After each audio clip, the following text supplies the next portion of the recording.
essa parte está sendo gravada depois. Olha que interessante. Está sendo gravada depois da primeira parte. Essa é a parte 2, né? Você tá vendo aí. Mas por que ela está sendo gravada? Ela está sendo gravada antes da parte 1. Porque a parte 1 eu falei que eu sou burro, né?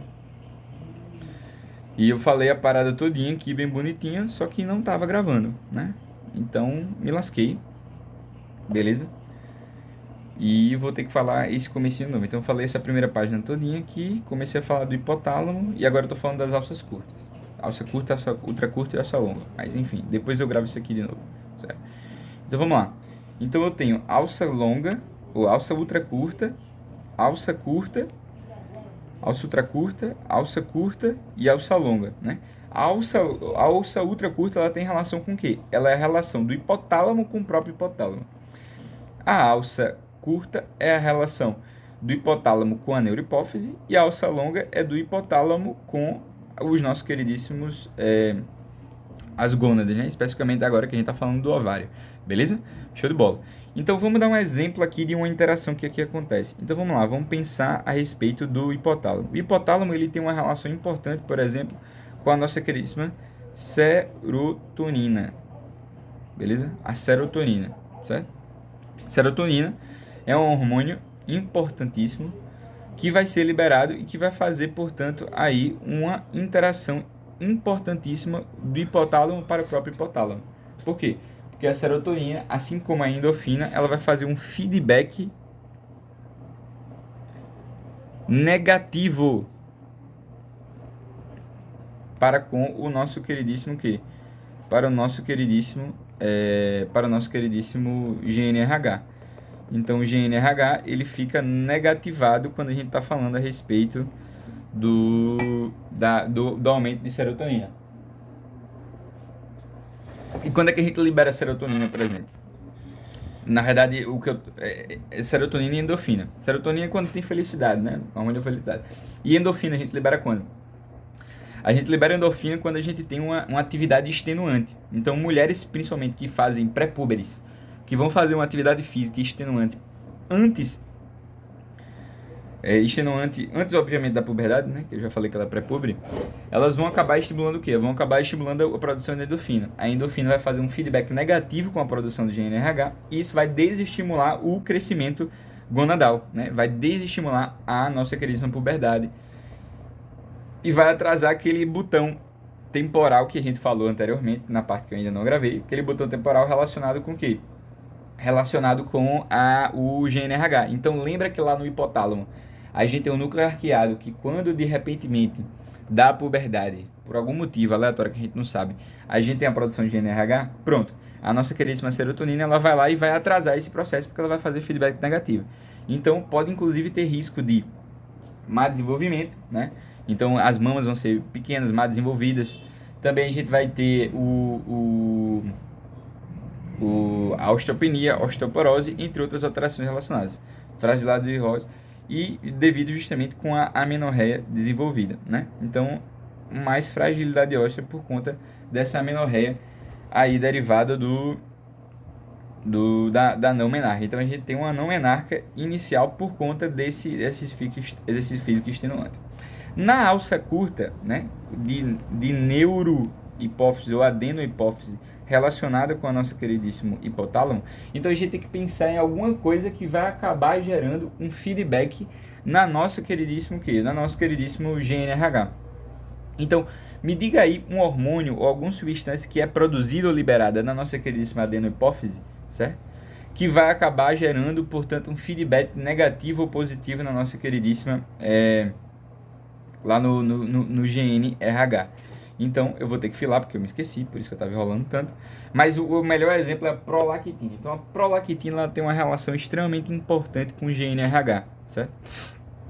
Então, a prolactina ela é um hormônio que é liberado a nível de adenohipófise. Ela é produzida pela célula alfa da adenohipófise, juntamente com o GH e o ACTH.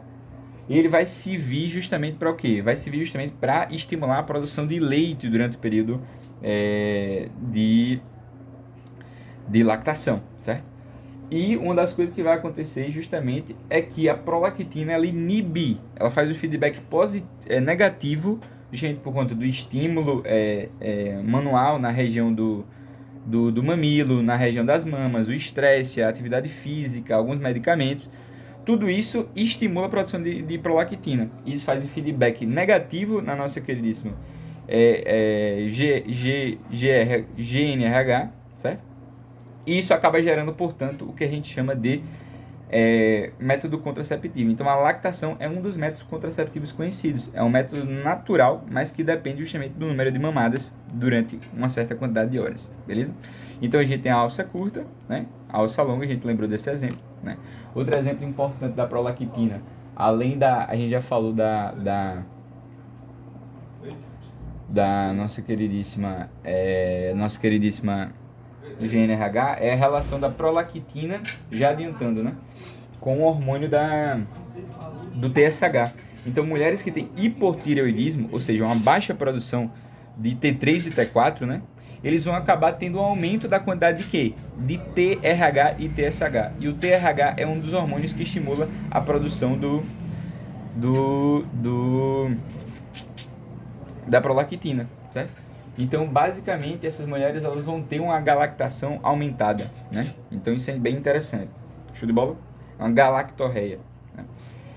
E aí, por fim, a gente tem a nossa queridíssima alça longa. Então, uma ação da alça longa vai ser justamente a relação do ovário com o nosso queridíssimo quê? Com o nosso queridíssimo hipotálamo, né? Então, quando alguma síntese ovariana ela vai interferir na produção do hipotálamo, e o melhor exemplo justamente são os hormônios, o quê? Os hormônios ovarianos. Um exemplo dele é justamente o estradiol. O estradiol, no período lá em que ele é produzido lá a nível das células granulares do nosso queridíssimo folículo, né? Ele vai acabar gerando um feedback positivo de produção de LH e FSH, né? Ele vai gerar um alça longa de GNRH que vai estimular, portanto, a produção de LH e FSH pré-ovulatório. Isso é importante tanto para o processo de maturação quanto a luteinização do nosso queridíssimo folículo, beleza? Então, não tem como ter a ovulação sem essa interação do estradiol com o GNRH, beleza? Então, quais são as interações que eu falei? Eu falei da serotonina, da endorfina com o GNRH, falei da prolactina com o GNRH e falei do estradiol com o GNRH. Então, ter essas alças e essas funções relacionadas é muito importante, né? Então, isso é fundamental. Outra coisa, vamos lá. Então, esse estímulo neuroendócrino é controlado. E sim, outra relação justamente da nossa queridíssima adrenalina, das catecolaminas, né? Com o GNRH. Então, a gente já falou do GNRH com a endorfina, com a serotonina. Agora, a gente vai falar com a adrenalina e com a noradrenalina. Esse efeito, na verdade, é de um feedback positivo e não de um feedback negativo. Então, durante uma luta ou fuga, a gente tem um estímulo e não a diminuição do feedback positivo, né? Então, a adrenalina, essa descarga adrenérgica, ela acaba estimulando, portanto, a produção de GNRH, que, por consequência, estimula LH, FSH e vai estimular, portanto, a ovulação, certo? Então, essa é a lógica, né? E lembrando que o nosso queridíssimo folículo, ele já é em grande parte, por conta da ação do FSH, ele já é em grande parte aí, já é demonstrado dominância e recrutamento. Ele é recrutado e ganha dominância. Ou seja, o folículo que vai se transformar no chamado folículo de Graaf, né? Que é aquele terciário, o maiorzão lá, que é bonitão, bem lindo, né? Ele é separado dias antes. Então, a gente tem justamente aí, como por exemplo, a necessidade de fazer uma contracepção de emergência na mulher, por exemplo, que sofreu uma violência sexual. Então, pense o seguinte, a mulher que sofreu uma violência sexual, ela teve, por conta dessa situação extrema, a liberação de uma descarga adrenérgica. A liberação da descarga adrenérgica, ela estimula a produção de GNRH. Logo vai estimular, portanto, o FSH e o LH em níveis um pouco mais altos do que o que seria normal. Isso pode estimular, inclusive, a ovulação. Então, contracepção de emergência é fundamental em casos de descarga adrenérgica. E é por isso que a ovulação ela também tem uma alteração extremamente grande em relação ao ciclo. Por quê? Porque simplesmente eu posso ovular antes por conta de um estresse, por conta de um processo emocional. Então, devido a essa interação do nosso queridíssimo hipotálamo com o sistema límbico, liberação da adrenalina, noradrenalina, serotonina e endorfina, a gente tem, portanto, um controle da produção do GNRH extremamente alterado por conta das emoções.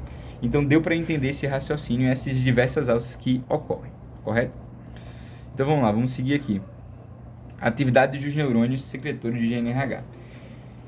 Então, GNRH, proteína plexora 21 aminoácidos, decapeptídeo, blá blá blá blá blá blá. Essa GNRH inibe prolactina e estimula o GNRH. A gente pode notar justamente essa ação contrária da prolactina com GNRH, né? Então, eles agem de forma contrária. Quando tem prolactina, não tem GNRH. Quando tem GNRH, não tem prolactina. Show de bola. Então, vamos lá. Então, olha que interessante, né? Quando a gente tem justamente o GNRH, ele age por pulso. Então, note, a gente tem uma liberação grande de GNRH e uma queda rápida. Então, tem uma produção alta e uma clivagem. O LH também, ele tem uma produção rápida e uma clivagem. O FSH que demora um pouco mais de tempo. Mas, enfim, essa é a lógica. A gente tem um pico de produção de GNRH que libera, né, por consequência, a produção de FSH e LH quase que instantaneamente relacionada à sua produção, né? Então, a gente tem primeiro GNRH e RH. Depois, quando ele acaba, o FSH está no pico e o LH também está no pico, beleza? Então, esse aspecto pulsátil ele é fundamental para a gente ver qual vai ser o hormônio mais produzido, beleza? Então, a gente vai dividir esse ciclo aí em 3 fases. Deixa eu ver se é agora que vai falar. Daqui a pouco se fala, né? Mas vamos lá.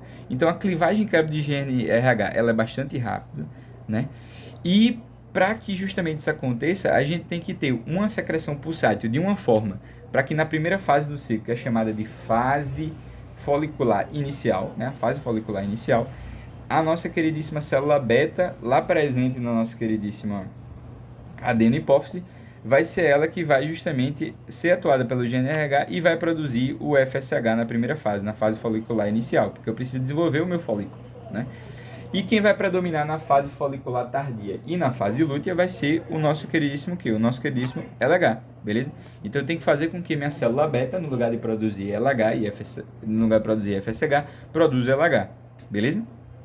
Então, se não houvesse essa diferença, o GNRH ia agir na célula beta e não ia produzir os dois hormônios ao mesmo tempo de maneira aleatória. E não é isso que a gente quer, beleza?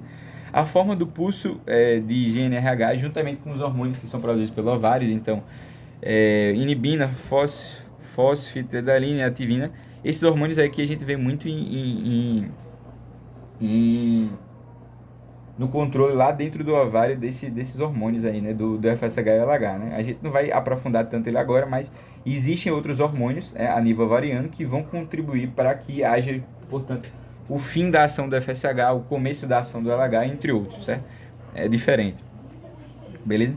Mas enfim, na fase folicular inicial, a gente tem a produção do FSH e um predomínio aí do LH na folicular tardia e na lútea, beleza? O folículo precisa crescer para depois se manter. E quais são as características dessas ondas? Então, na fase folicular inicial, a gente tem uma pequena amplitude e uma alta frequência. Na fase folicular tardia, a gente tem um aumento da frequência e um aumento da amplitude. E na lútea, a gente tem justamente uma baixa frequência e uma alta amplitude. Então, essa aqui é contrária dessa. Note, essa aqui tem mais frequência e pouca amplitude. Essa aqui tem baixa frequência e muita amplitude. E essa aqui é um aumento da frequência e da amplitude, beleza? E é por conta disso, é na fase folicular inicial e por conta dessa manifestação do nosso queridíssimo GNRH que é produzido, portanto, o que? O FSH. Quando ela muda, aqui a gente tem o predomínio do LH e aqui a gente tem o predomínio do LH também, certo? Essa é a lógica, beleza? E aí, justamente, a gente tem esse controle. E aí a gente tem como exemplo, por exemplo, o análogo do GNRH. O análogo do GNRH, ele não é um antagonista do GNRH. Não é que não produz GNRH e deixa de produzir LH ou FSH. Ele age de maneira constante. Então, coloca de forma subcutânea o GNRH, né? Ele é semestral ou trimestral. E isso faz com que haja uma liberação contínua do GRH durante um grande tempo. Nas primeiras 72 horas, o que é que acontece? A gente tem um pico de FSH e RH e LH. Ou seja, você deve pensar, não, se tem um pico dos dois, então deve ser um estímulo muito grande à ovulação. No entanto, depois dessas 72 horas, o que vai acontecer é um down regulation endócrino central, ou seja, a gente tem lá centralmente, lá no sistema nervoso central, uma diminuição da produção de FSH e LH, simplesmente porque eu estou deixando meu estímulo de GNRH constante e não em picos. Ou seja, deixando o GNRH constante, eu bugo o meu sistema neuroendócrino e ele passa, portanto, a deixar de produzir LH e FSH lá na célula beta, beleza? Depois desse pico. Aí você, beleza, pronto, resolvi o meu problema acabei de encontrar um novo anticoncepcional. Não, mas aqui não pode ser utilizado como anticoncepcional, porque você está bloqueando a produção do FSH e do LH. Isso, com o tempo, vai acabar provocando, portanto, osteopenia e osteoporose. Então, basicamente, não pode ser utilizado nem para as pessoas que têm a doença, que são justamente os miomas e a endometriose, né? Que são essas alterações em que eu preciso bloquear de maneira central a produção do GNRH, né? Senão vai dar problema. Beleza?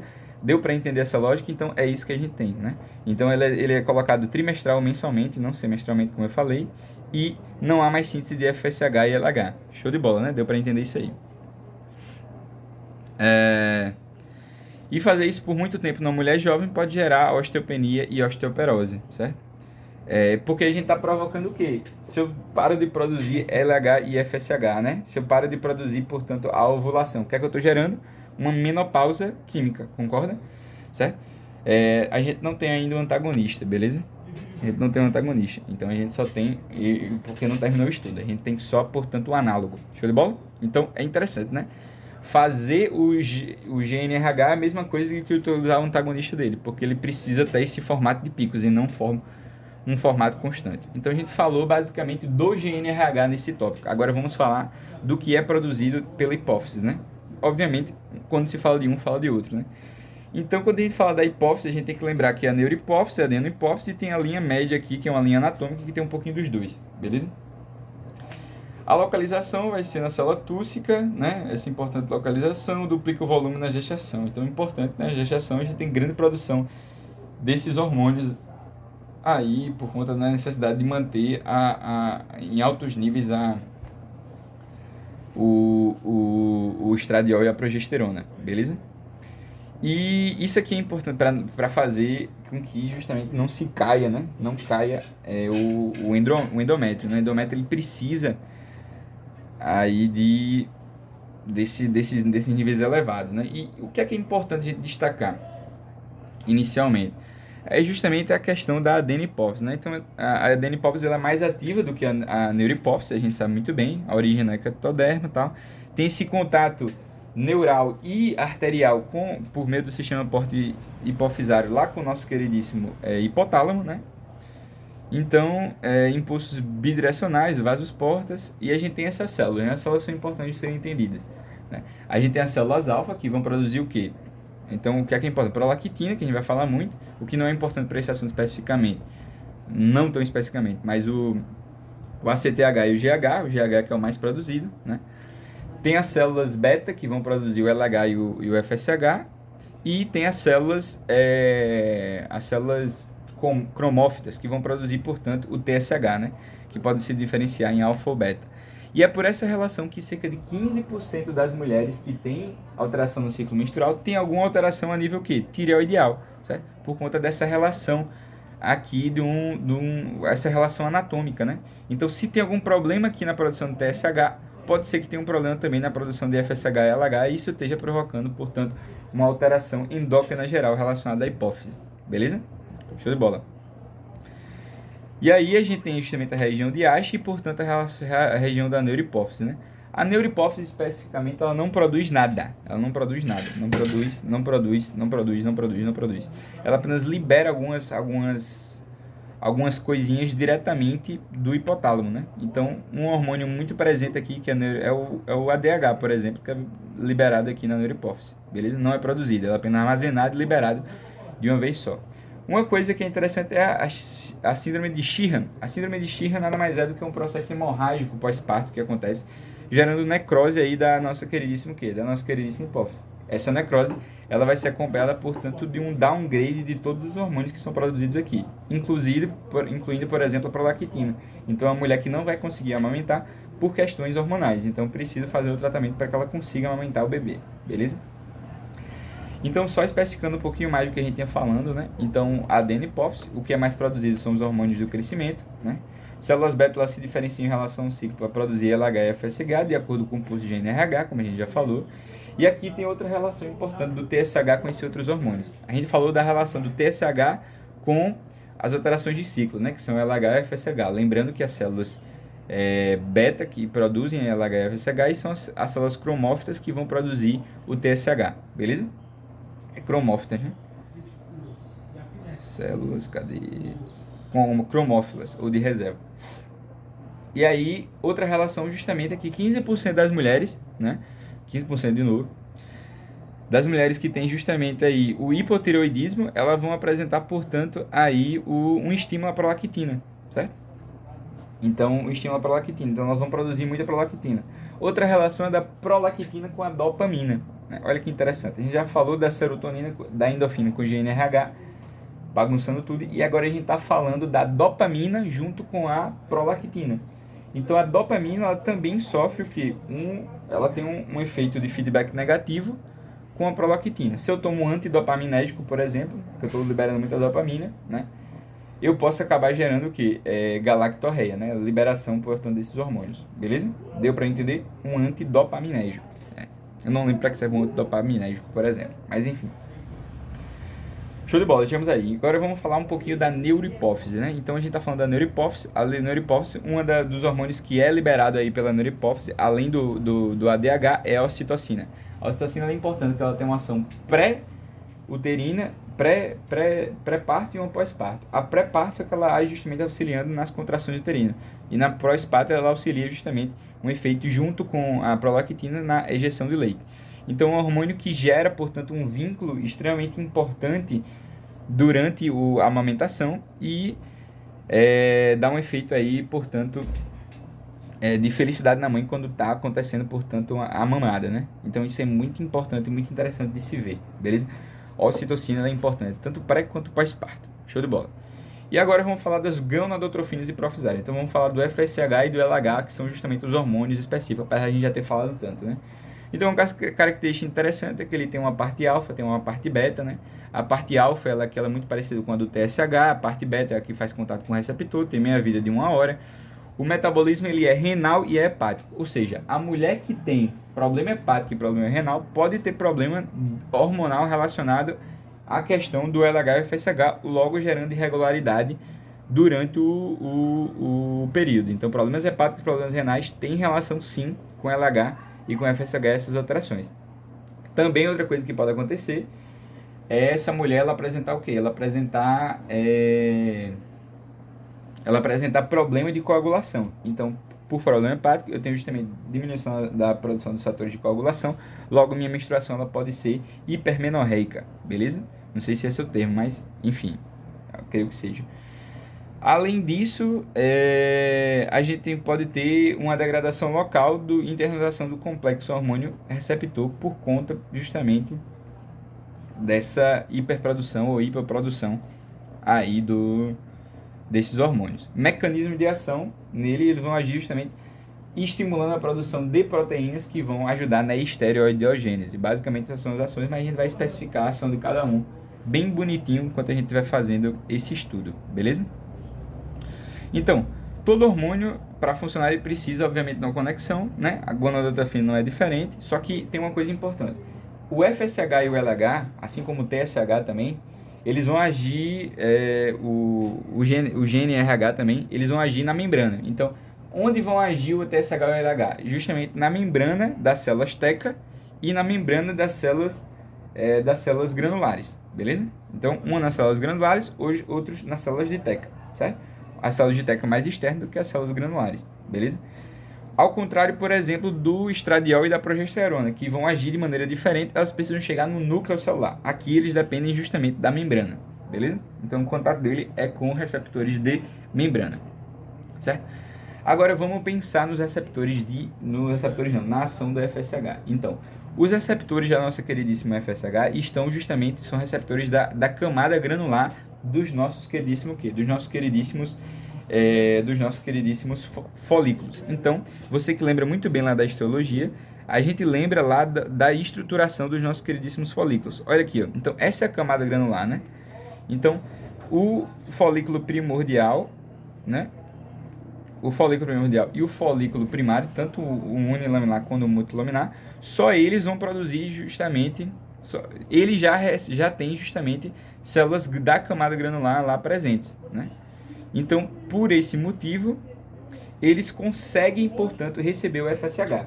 E por conseguirem receber o FSH, eles conseguem fazer justamente a sua ação, né? E qual é a ação do FSH? O FSH ele vai conseguir, através justamente de uma enzima chamada de aromatase, dar um grupo aromático. Você lembra do benzeno, né? Daquele grupo lá, benzeno, né? Bem bonitinho, que são os carbonos lá, que você fazia uma bolinha no meio na aula de química, pronto. Então, a aromatase vai dar um grupo aromático para uma estrutura importante, que é quem? Que são os andrógenos, né? Então, os andrógenos, eles recebem um grupo aromático e vão se transformar em estrógenos, beleza? Então, por fazer justamente essa ação, o FSH vai ser o responsável pela liberação do estradiol, porque ele vai justamente fazer com que a nossa queridíssima aromatase ele vá lá e se transforme de uma coisa para outra e libere, portanto, o estradiol. Fundamental a liberação do estradiol. Além de ter um efeito local, auxiliando, portanto, ali na produção do estradiol, o FSH ele vai ter uma ação importante também no nível folicular, porque ele vai estimular, quando ele chega lá, a liberação dessas proteínas que vão ajudar tanto no recrutamento do folículo, quanto na demonstração da dominância do folículo, ou seja, selecionar aquele folículo que vai realmente ovular, né? Que geralmente é um, ou pode ser mais de um. E vai também auxiliar no recrutamento de célula, liberação de alguns receptores, ok? Então tudo isso e o amadurecimento do folículo. Então o FSH é o hormônio folículo estimulante. Ele cresce, seleciona, mostra dominância e produz receptores, além de amadurecê-lo e ajudar justamente na liberação, na atuação da aromatase, que vai transformar os nossos queridíssimos andrógenos em estrógenos, beleza? Então basicamente isso, né? E quem é que vai receber o FSH? Novamente, fazer a diferença do folículo primordial para o folículo primário, né? É o número de camadas, né? De uma para outra, a gente viu lá naquela imagem. E do secundário para o terciário, que eles vão ter célula granulosa e células da teca. É na célula da teca onde vai agir o LH, beleza? Então, ele estimula a enzima aromatase, que vai converter os andrógenos em estrógenos, certo? Célula granulosa, crescimento do folículo, maturação de células granulosa, crescimento do folículo, induz recrutamento, seleção e dominância folicular e além de induzir receptores, ou seja, o que a gente falou, né? Só faltou dizer que é maduração da célula granulosa, mas também aí esse desenvolvimento. Então a aromatase, ela faz a aromatase perder um carbono, tornando ela ativa, né? Então a ativa aromatase faz ela converter androgênio em estrogênio, beleza? E aí o FSH vai fazer com que o folículo cresça, ou seja, ele tem uma função anatômica e endócrina. Endócrina na aromatase e anatômica porque ele faz o folículo amadurecer e ganhar camadas, ganhar e selecioná-lo, certo? E aí a gente tem inclusive os medicamentos que são inibidores da aromatase, ou seja, eles impedem a produção de mais estrógenos. E isso aí vai servir justamente para pessoas que têm ginecomastia, por exemplo, para homens que têm ginecomastia, e também para as mulheres que têm, principalmente as mulheres que têm câncer de mama, né? Porque aí eu vou ter uma diminuição da produção desses estrógenos, beleza? Por conta da inibição da aromatase, que converte um andrógeno e estrógeno, certo? Um androgênio e estrogênio. Essa é a lógica. O FSH também vai fazer a seleção do folículo, que vai atingir a dominância para virar o DIGRAF, como a gente falou, né?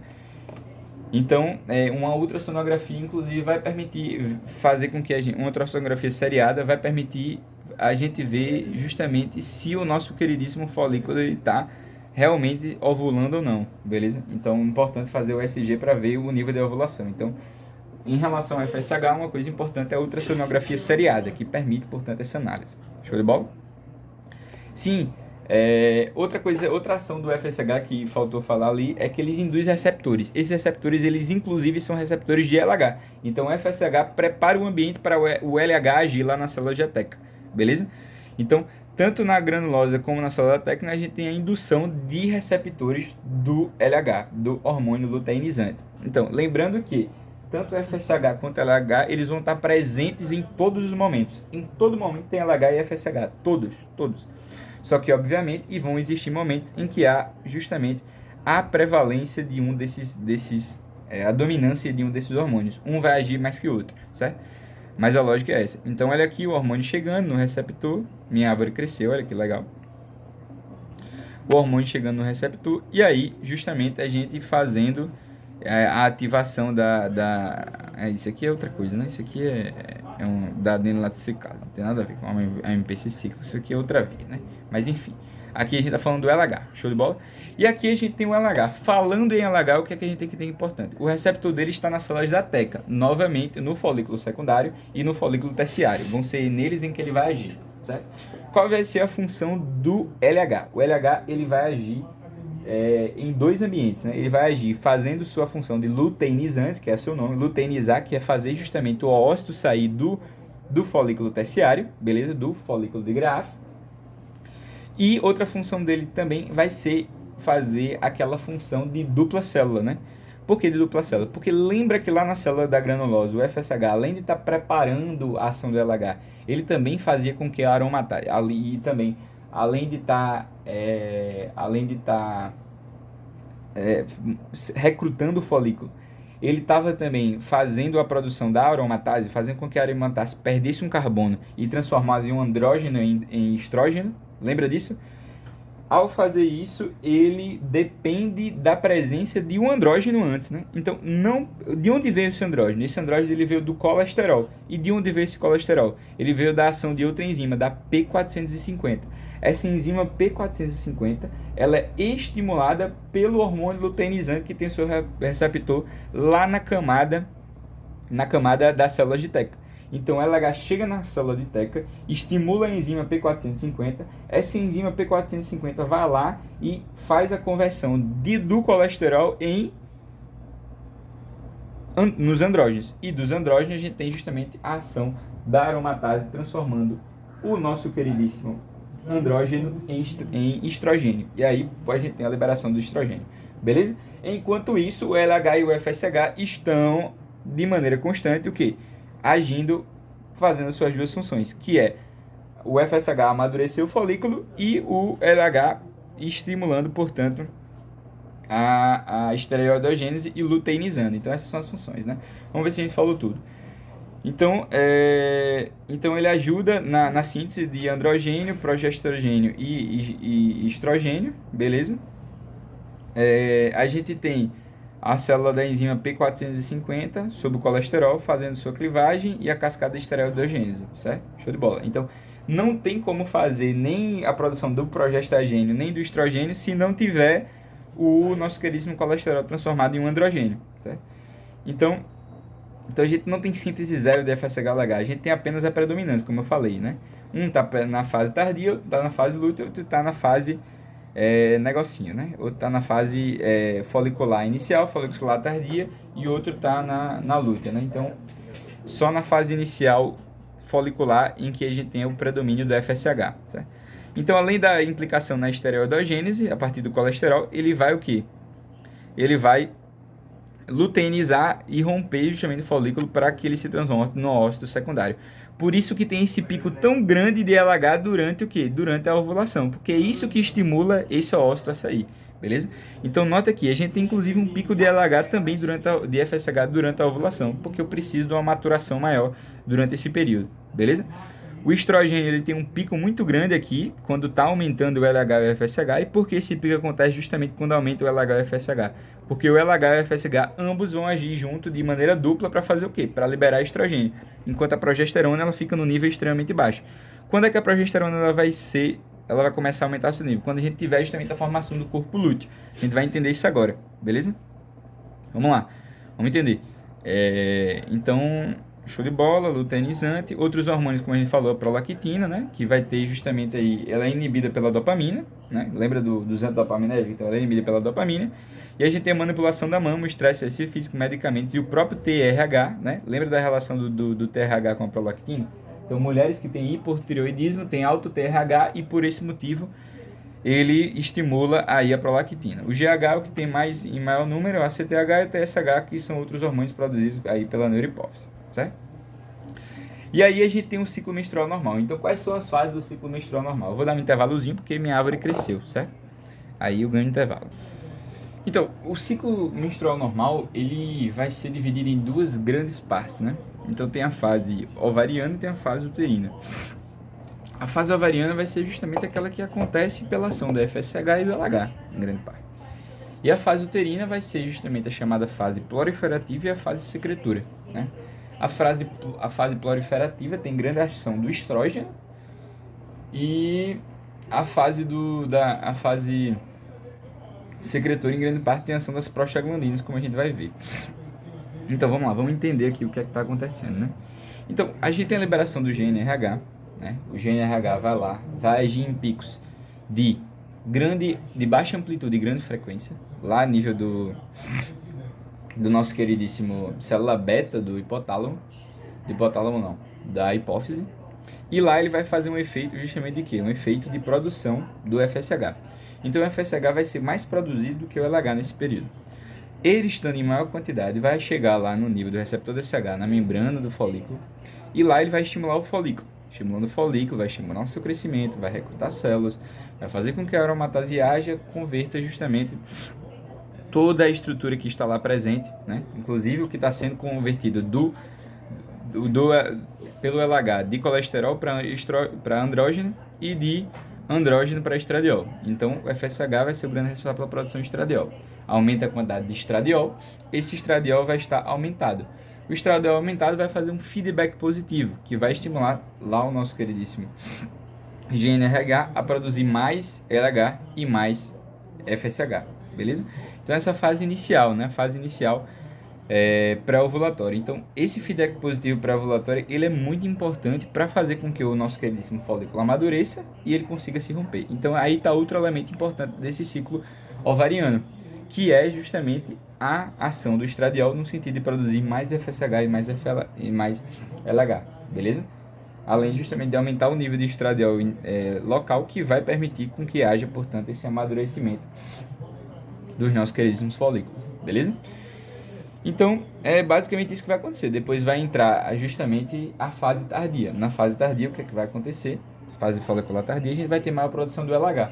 O LH vai agir justamente produzindo mais colesterol, produzindo mais andrógeno, não produzindo colesterol, produzindo mais andrógeno, e auxiliando justamente aos nossos queridíssimos primários e secundários, quer dizer, nossos queridos secundários e terciários, os folículos secundários e terciários, a se amadurecer para liberar o oócito, né? O oócito 2, né? Que tá sendo liberado aí, e esse oócito 2 ele vai ser liberado para que seja, portanto, aí para que ocorra, portanto, a fecundação, certo? Se o nosso queridíssimo, quando o nosso queridíssimo ócito ele é liberado, certo? Nós temos, portanto, a formação do nosso queridíssimo corpo lúteo. Existem dois tipos de corpo lúteo: o corpo lúteo atrésico e o corpo lúteo gravídico. E a gente vai ter justamente esses dois corpos lúteos agindo de maneira diferente, beleza? Que aí vão marcar, portanto, a fase uterina, né? E o ciclo uterino, né? E lembrando que esses ciclos eles estão coexistindo, né? Eles não são separados, eles coexistem, beleza? Então, vamos tentar entender qual é a lógica dessa brincadeira, né? O nosso queridíssimo corpo lúteo, ele vai estar lá a nível do ovário. E quando há a fecundação, e quando justamente ele é formado, o corpo lúteo ele é formado, ele aumenta os níveis, ele começa a produzir progesterona e começa a produzir estrógeno. Então por isso que a gente tem essa formação aqui, né? Então note, o estrógeno estava a nível baixo nos primeiros dias, principalmente na fase inicial, né? Lembrando que ele é sempre produzido, né? Ele é produzido nessa fase inicial, que é produzido estrógeno, mas não em tanta quantidade, principalmente porque o LH está baixo. Quando chega perto do 14º dia, aqui vamos imaginar na metade do mês, né? Então aqui vamos imaginar aqui a fase lútea, né? E aqui a fase, vamos botar aqui um 7 para ser a inicial, fase folicular tardia, e aqui a folicular inicial, beleza? E aqui o que é que está acontecendo? O estrógeno estava a nível baixo, começa a aumentar, por quê? Porque tem LH e FSH estimulando a produção de estrógeno, e a progesterona está baixa. Quando a gente tem a evolução no pico do LH, né? E o FSH também aumentado para que ocorra esse amadurecimento, né, a ovulação, a gente tem a formação do corpo lúteo. E aí a gente tem justamente a manutenção da produção de estrógeno, certo? e também o início da produção da progesterona. Tanto é que a progesterona ela começa, inclusive, a ultrapassar a quantidade de estrógeno, porque a gente tem justamente o quê? O corpo lúteo. Esse corpo lúteo, ele serve para produzir estrógeno, ou seja, e ele vai durar durante 14 dias, né? A fase lútea, ela geralmente é a fase fixa, ela geralmente dura exatamente 14 dias, ok? Então isso é o normal, durar exatamente 14 dias. E aí, esse corpo lúteo ele pode evoluir para trésico. Quando ele evolui para a forma trésica, o que é que ele vai acabar ocasionando? Quando ele se torna trésico, ele começa a produzir, no lugar de produzir progesterona e estrógeno, ele para de produzir, ou seja, ele tem um decréscimo da quantidade de hormônios. Por isso que tantas alterações, essas alterações hormonais, elas são intensas, né, no período da menstruação. Quanto também a gente vai ter a produção das prostaglandinas, né? As prostaglandinas, elas vão fazer o processo de vasoconstricção do endométrio. Esse endométrio vasoconstringido, ele vai necrosar e vai ser, portanto, descamado. Então é assim que ocorre o processo de menstruação. Mas calma, vamos entender por partes. Vamos ver a outra possibilidade. Qual a outra mão? É justamente se o nosso corpo lúteo ele se tornar um corpo lúteo gravídico. O que é que vai acontecer com ele? Ele vai manter a produção de estrógeno e progesterona até a 12ª semana de gestação. Então quem mantém o nível de hormônio no início da gravidez, até a 12ª semana, ou seja, principalmente no primeiro trimestre de gravidez, é o ovário. Beleza? Então, essa é a nossa queridíssima lógica que a gente está observando aqui. Vamos ver se a gente falou tudo. Então, liberação de GNRH, libera FSH, a membrana da célula granulosa. O folículo cresce, a aromatase é estimulada, o estrogênio ele vai aumentando. Perfeito, né? É o que está acontecendo aqui. O estrogênio aumentando nessa primeira fase aqui, fase folicular, onde o nosso queridíssimo FSH está ganhando, mas aqui o LH está presente em todo o ambiente, né? Na fase folicular tardia, o GNRH vem com um pulso que aumenta de amplitude e frequência, que é a segunda fase, e aí a gente tem a liberação do LH, né? E para que aconteça a maturação folicular, e estimula a enzima P450, lembra dela? A P450 aromativa o androgênio e produz mais estrógeno ainda, por isso que a gente tem o acréscimo no número de estrógeno. Então isso aqui é o LH agindo, esse acréscimo aqui é por conta da ação do LH, beleza? O estrógeno vai aumentando, show de bola. Este último precisa fazer um pico pré-ovulatório. Por quê? Porque a gente precisa de um feedback positivo para FSH e LH, determinando que o folículo cresça, amadureça e se rompa. Então, exatamente isso que acontece. No período antes da evolução, a gente tem mais LH, certo? Produzido do que FSH, para ajudar para a P450 produzir mais estrógeno. Esse estradiol aumentado, ele vai dar um pico de LH e FSH importante nesse período, beleza? Então, nota aqui, para ovular a gente tem que ter o pico de LH e FSH. Show de bola? Por isso que esse estrógeno ele aumenta, certo? Que mais? Então a gente tem que liberar o ócito secundário, né, para o folículo virar corpo lúteo. Quando ele vira o corpo lúteo, ele libera progesterona e se mantém vivo por 14 dias, como a gente falou, que é o período da fase lútea. Depois ele se torna trésico, cai estrogênio, cai progesterona. Então, só uma coisa que para que fique claro, né? O LH ele estimula a produção de estrógeno, mas o estradiol ele vai aumentar antes do pico de LH, certo? O LH está a todo tempo presente, mas para que ocorra o pico de LH, a gente tem a ação da enzima P450 na fase tardia, certo? E aí ele realmente vai aumentar a produção de LH pelo aumento do pico de estradiol, beleza? O estrogênio, estradiol e estrogênio, beleza? Vamos lá. Estriol, né? E aí a gente tem justamente o lúteo gravídico que produz estriol e progesterona, certo? Vai produzir estriol e progesterona. E isso vai até a 12ª semana de gravidez. Então quem mantém a função endócrina é até 2 semanas ao ovário. Show de bola? Fase normalmente física, 32 dias, e aí justamente a primeira fase é variável. Então depende do ciclo, né? Então se a mulher tem um ciclo lá de 30 dias, se dura 14, então a fase folicular ela vai durar o quê? Vai durar 16 dias, certo? E nem sempre as mulheres têm 28 dias, 14. Isso não é comum, só 30%, né? Mas é normal que ela se mantenha aí em período de fase lútea, pelo menos aí durante 14 dias. Então o que é que a gente vai analisar? Se é regular ou não? Não, a gente não vai analisar isso. A gente vai analisar se justamente é normal ou anormal, certo? Se tem fase lútea e se tem fase folicular, né? Se ela está ovulando justamente nesses períodos aí em que eu consiga manter 14 dias de negocinho, né? E o que é normal? É normal justamente aí que ela dure de 21 a 35 dias o ciclo, de 21 a 35 dias, esse é o período normal. E vai ser normal também se eu tiver de 2 a 6 dias de menstruação E vai ser normal também se é, e vai ser normal também se a menstruação ela durar ela tiver 2 a 3 dias de menstruação e se tiver uma liberação de 20 a 60 ml, né? 2 a 6, 20 a 60, certo? Então essa é a questão que a gente vai analisar aqui. Então, show de bola. Vamos falar um pouquinho da dinâmica folicular, né? Como é que esse folículo ele se caracteriza.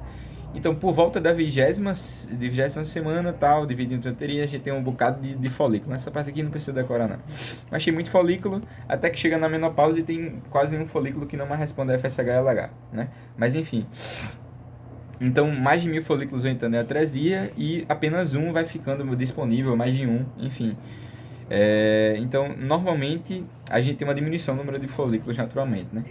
Então, a evolução do folículo ovárico. Então, primeiramente, a gente tem uma camada de células que é pequena, né, no primordial, depois ela aumenta a quantidade de células da granulosa, da camada granulosa, células da granulosa, e depois a gente alcança as células de ateca, né? As células de ateca elas só vão aparecer no folículo secundário e no folículo terciário, beleza? E aí a gente tem o famoso mecanismo de dupla célula. Qual é o mecanismo de dupla célula? Justamente aquele que eu expliquei, né? A célula da ateca, ela vai liberar o colesterol ela vai liberar o andrógeno, e o andrógeno que vai ser aumentado, vai ter um pico de produção na fase folicular tardia, ela vai aumentar a produção de estradiol por conta da ação de quem? Por conta da ação da célula granulosa. Então a gente antigamente só tinha célula granulosa, né? No primordial e no primário. Quando a gente entra em processo para ovular, né? Geralmente no período aí da puberdade, o que é que vai acontecer? A gente vai ter o estímulo para a produção de folículos secundários e de folículos terciários. Para que isso aconteça, a gente precisa do quê? A gente precisa de folículo secundário e folículo terciário. E para que isso aconteça, a gente precisa da ação do LH e do FSH ao mesmo tempo no dupla célula, para que eu tenha um pico de estradiol, e nesse pico de estradiol eu tenho um pico de LH e FSH, e aí sim eu tenho o processo de ovulação, beleza? Então, meninas pré-púberes só tem primários e primordiais, né? Então, não há síntese hormonal ovariana de forma fisiológica. Por quê? Porque apenas se tiver um tumor, né? Por que não tem produção ovariana? Porque simplesmente a gente não está tendo o estímulo de FSH e LH nesse nível, né? Então, basicamente é isso. Então, o ciclo menstrual normal, ele vai justamente depender do gene RH, produzindo FSH, levando a produção de LH também pela alteração do pulso. Então, novamente, só destacando, né? O FSH atua na célula granulosa do ovário, levando a produção de estradiol, né? Vai aromatizar, né, a célula, o microambiente folicular androgênico, pela ação do LH, vai aromatizando, convertendo androgênio em mais estrogênio. A gente tem um pico pré-ovulatório do estradiol, certo? Vai fazendo um feedback positivo de FSH e LH. Então, o estradiol aumenta bastante antes da ovulação, como a gente falou. Então, tem que entender essa ovulação, esse pico de ovulação, né? Tá crescendo tanto que eu tenho um pico, blau, e aí FSH, LH alto, a gente tem a ovulação. Beleza? Show de bola. Aí o folículo termina de crescer, sofrer a ação do LH e luteinizar, que é justamente liberar o óvulo. Show de bola. O corpo lúteo produz progesterona, também tem a síntese de estradiol, né? Se não fecundado, entra em atresia, deprivação hormonal e liberação de prostaglandina. A prostaglandina vai fazer o quê? Vasoconstruzir, necrosar e descamar a camada funcional do útero, que é justamente o endométrio. E aí, essa parte a gente não foi falada ainda, que é justamente na fase, quando a gente está falando da fase o quê? Da fase proliferativa e fase o quê? E fase secretora. Então, a fase proliferativa, senhores, ela se caracteriza justamente pelo período pós-menstruação. Então, depois da menstruação, que saiu a parte funcional, o que é que vai acontecer? A gente só vai ter os receptores de estradiol a nível do quê? Os receptores de estradiol a nível do endométrio. Olha que interessante, né?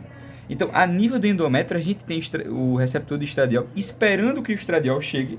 Com que objetivo? Me responda. Com o objetivo justamente de proliferar. Então, eles são responsáveis justamente para a proliferação do endométrio, para que ele volte a fazer aquela camada funcional cheia de células, certo? Cheia de células e cheia de glândulas, beleza? Aí, o que é que vai acontecer? Né? Depois que esse indivíduo prolifera, aí quando o endométrio está bem crescidinho, né? Devido à ação do estradiol que está lá, aí tem justamente a ação do FSH e do LH para dar o pico de estradiol.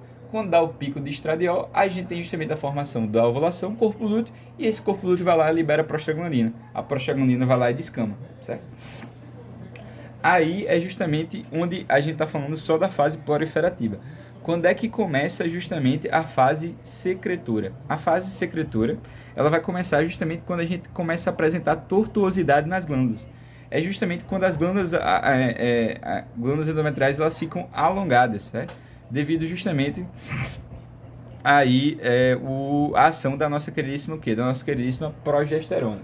Então, se você lembra muito bem, depois que a gente tem justamente aquela atuação do corpo lúteo, certo? Depois que a gente tem justamente aquela ação do corpo lúteo, a gente tem a liberação da progesterona. Quando há a liberação da progesterona, o que acontece? A gente tem justamente justamente o que? A formação de tortuosidade nas glândulas. As glândulas ficam maiores e mais tortuosas, em mais quantidades, para que caiba mais conteúdos, né? E aí justamente se prepare para a recepção do nosso queridíssimo óvulo antes da menstruação. Então a lógica é essa. Então nota aqui no 21º dia do ciclo, então já aconteceu, provavelmente, né, em grande parte, já aconteceu o quê? Já aconteceu o processo de ovulação, agora eu já estou com um pico de progesterona alto, e aqui, ó, como fica a minha célula? Prontinha justamente para receber aquele óvulo, né? Então a lógica é essa. Então vem aqui comigo, né? Que pico a gente está falando? Vamos botar no gráfico para ver se a gente consegue lembrar. Então olha aqui, né? Então veja se a gente consegue ver justamente o ciclo. O ciclo ovariano a gente já entendeu, o aumento. Mas vamos entender agora o ciclo uterino. Então, vamos utilizar como referência a menstruação, né? Então vamos imaginar aqui, menstruou, né? Ocorreu a menstruação. A menstruação é justamente a perda funcional aí dessa etapa, né? E as glândulas, elas estão o quê? Estão ausentes. Aqui a gente tem o quê? Aqui a gente tem receptor de estrógeno. E o estradiol está nesse nível aqui, ó. Nesse nível aqui, geralmente, né? Então ele está sempre aumentando, né? Nessa fase tardia, depois da menstruação. Então o que é que está acontecendo, né? Se está acontecendo aqui um aumento, esse estradiol está chegando aqui e está estimulando. Então está proliferando. A gente tem a proliferação do nosso queridíssimo o quê? Do nosso queridíssimo... Enquanto houver estradiol, está acontecendo proliferação do nosso queridíssimo endométrio. Depois, quando a gente tem o processo de ovulação e formação do corpo lúteo, a gente tem justamente o aumento da progesterona. E além de continuar proliferando, ele vai começar o quê? A aumentar justamente as suas tortuosidades. E aí as glândulas vão ficar mais tortuosas. Ao ficarem mais tortuosas e profundas, elas vão ficar mais secretoras, certo? A partir do momento em que o nosso queridíssimo corpo lúteo ele fica atrésico, o que é que vai acontecer? A gente tem a liberação justamente das prostaglandinas. E ao sair prostaglandina aqui, a gente tem a nova menstruação. Esse é o ciclo uterino, beleza? Lindo! Lindo! Isso aqui é lindo.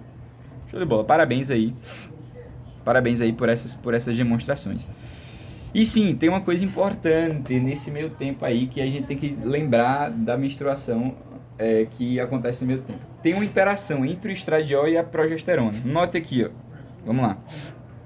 Tem a progesterona aumentando aqui, mas quando a progesterona aumenta, a gente tem um decréscimo, concorda, do estradiol. Essa diminuição do estradiol relacionada aí à progesterona, na verdade, ela não acontece por conta de um feedback negativo. Na verdade, é porque a progesterona, ela vai justamente liberar aí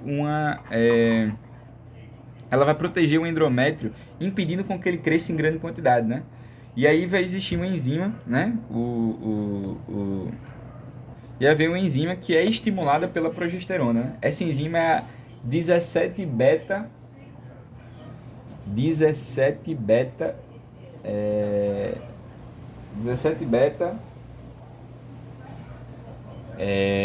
beta hidroxiesteroide desidrogenase, certo? 17 beta hidroxiesteroide desidrogenase. Ou seja, qual é a função dela? É fazer uma desidrogenar, ou seja, tirar um grupo tirar água, né? Ou seja, é uma reação de desidratação. Eu quero desidratar o quê? O meu estradiol. Se eu desidrato o meu estradiol, que é um álcool, eu tiro o OHH, ou seja, ele deixa de ser o quê? Deixa de ser um grupo álcool e passa a ser um grupo acetona. Aí ele vira uma estrona. Ao virar um estrona, ele perde sua funcionalidade, porque ele não consegue mais se acoplar ao nosso queridíssimo receptor. Ou seja, ele consegue até, mas ele tem uma potência muito menor. Isso diminui, portanto, a proliferação. Ou seja, quando temos o pico de progesterona, a nossa queridíssima 17 beta hidroxiesteroide desidrogenase vai pegar o meu querido estrogênio e vai transformar ele em estrona. E a partir daí eu tenho uma diminuição da quantidade de de ação do estrógeno a nível do endométrio e, portanto, uma diminuição do quê? Uma diminuição da sua proliferação e passa, portanto, para a fase secretora em que a progesterona vai agir provocando aquelas tortuosidades do conteúdo da glândula, né? Ou seja, não há mais crescimento do endométrio, né? Mas a gente tem justamente um aumento do conteúdo das glândulas. Então a glândula vai aumentar. Então, uma maior espessura do endométrio na segunda fase, mas por hipertrofia endometrial causada pela progesterona, certo? Se não fecundar, aí a prostaglandina vai agir e vai provocar descamação, certo? Então, eu deixo de ter proliferação e passo a ter hipertrofia glandular. Essa hipertrofia glandular vai aumentar o tamanho da nossa queridíssima endométrio, vai deixá-lo mais suculento e a partir daí ele vai descamar, beleza? E aí tem a explicação do mecanismo de dupla célula, que a gente já explicou, né? Se quiser, leia mais, beleza? Mas a gente já explicou bastante aí no o que é essa célula. Então, célula da teca, ela vai lá, o LH vai agir na nossa queridíssima P470, vai sair de colesterol para andrógeno, de andrógeno para estradiol, beleza? Essa é a lógica, bem simples a gente entender isso aí, né? E aí, por fim, a gente tem uma ação farmacológica bem interessante que a gente tem que destacar aqui, que são os análises do GNRH, que a gente já explicou basicamente, né? Que é aquela atuação central, e os anticoncepcionais. Por que os anticoncepcionais eles agem, né? E eles também inibem a nossa queridíssima menstruação. Olha que interessante. Porque ele age impedindo aí a ovulação. Porque eles mantêm um nível basal de estrogênio e progestagênio, inibindo o FSH-LH. Sem FSH-LH não tem nenhuma espécie de seleção folicular, não tem nenhuma espécie de proliferação folicular, não tem liberação de ócito 2, certo? E também eles inibem a menstruação. Por que inibem a menstruação? Porque para ter a menstruação, a gente precisa de picos diferentes de estrógeno e progesterona, certo? Primeiro a gente precisa do estrógeno para que haja proliferação e além do estrógeno para que tenha proliferação, precisa depois da inibição desse estrógeno para que haja, portanto, a ação da progesterona e a progesterona haja, portanto, aumentando esse endométrio. Então, por ter um nível controlado de progesterona e de estrógeno, a gente não consegue nem ter a proliferação, nem ter a nossa queridíssima a fase secretora desses níveis. Então, como a gente tem esteroides em quantidade baixa, o resultado vai ser o quê? Vai ser a proteção óssea e não vai ter nenhum processo perigoso. Então, olha que interessante, né? O estrogênio ele vai agir aqui, inicialmente, nesse ponto, provocando uma hiperplasia endometrial. E depois há uma hipertrofia hipermetrial e não hiperplasia. A hiperplasia vai ser justamente aí o aumento do tamanho endometrial por conta das sucessivas o quê? Por conta das sucessivas... Sim, outra coisa que a prostaglandina que o corpo lúteo faz é a ruptura das lisossomas endometriais, né? Tem ruptura das lisossomas endometriais, que vai, obviamente, o atrésico, né? Que vai contribuir aí para o processo de menstruação. Mas, enfim, o estrogênio provoca hiperplasia e a progesterona provoca hipertrofia endometrial, certo? Show de bola? Show de bola. Deixa eu ver se tem outra coisa aqui interessante. Deixa eu ver. Acho que não. Eu ia mostrar outra coisa, mas enfim. Aqui, eu só queria mostrar quais são as ações do atrésico. Folículo, crescimento folicular, folículo primordial, ciclo menstrual normal, aí camada funcional, padrão endométrio. É porque repete várias vezes, né? Corpo lúteo fecundado. Aqui, ó. Rompe lisossomas. Aqui, o corpo lúteo tem atresia. Cai estrogênio, rompe lisossomas endometriais e libera prostaglandina, que é o que acontece lá, que provoca a menstruação. Lembrar da D17-beta-hidroxiesteroide desidrogenase. Não precisa lembrar, mas você lembra que tem uma enzima que transforma estradiol em estrona. Beleza? Show de bola. Cansei, tá bom, foi excelente. 1 horinha, perfeito. E obrigado pela atenção. Tchau!